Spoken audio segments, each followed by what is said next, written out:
Right, so the highlight of yesterday for Çavuşoğlu was his meeting with the Palestinian President Mahmoud Abbas, and there essentially Çavuşoğlu pledged to Abbas that Turkey's current overtures and moves, one may say, towards Israel to try to kind of have better ties with Israel are independent of Turkey's support for the Palestinians. So sort of trying to assure Mahmoud Abbas that the fact that he's visiting Israel here, the first visit in 15 years by a Turkish foreign minister, which is seen as very significant in Israel, doesn't mean that the Turks are abandoning the Palestinians, but it's sort of hard to make that claim that those issues are independent completely, meaning what will happen if there's another conflagration between Israel and Hamas, and what will the Turks, for instance, say? We've seen that recently, for example, on Temple Mount, when there have been clashes there, that the Turks are taking a much less harsh, or using much less harsh rhetoric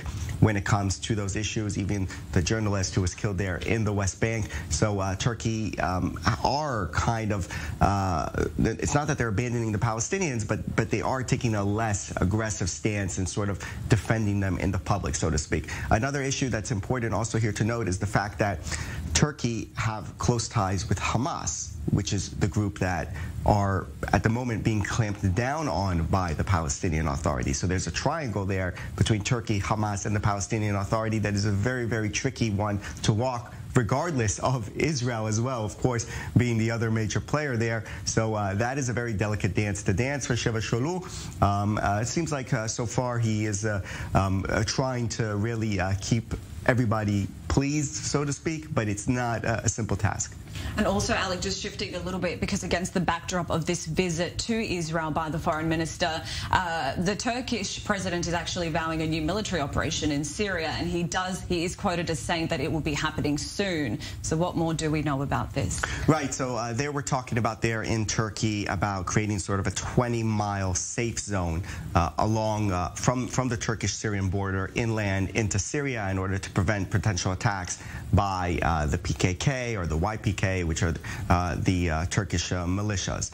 Now, they did this already back in 2019. They did that incursion against the YPG, which was being backed by the United States. The United States were backing that group to fight ISIS. So that was kind of a strange one that happened.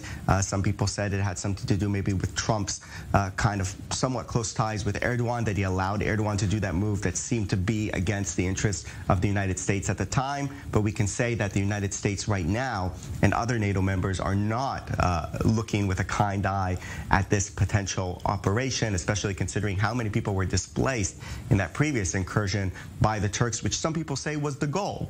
To get rid of all the Kurds and other anti-Turkish elements that were there, bring in Arab refugees, Syrians, sort of change the makeup of the population there so that they won't pose a threat to Turkey. And a lot of damage was done, according to outside reports, during that incursion. So Western powers will not look kindly at this possibility. And of course, we also have to take note that this is not happening in a vacuum. It's happening while Turkey is opposed to Finland and Sweden's acceptance into NATO because of their support, potentially, of some of those Kurdish elements. And maybe that has something to do with this threat. It may be part of a diplomatic game, a negotiation game with the NATO negotiations for Sweden and Finland. Alec, Pollard, they're our Middle East correspondent, bringing us all the latest details. Thank you very much.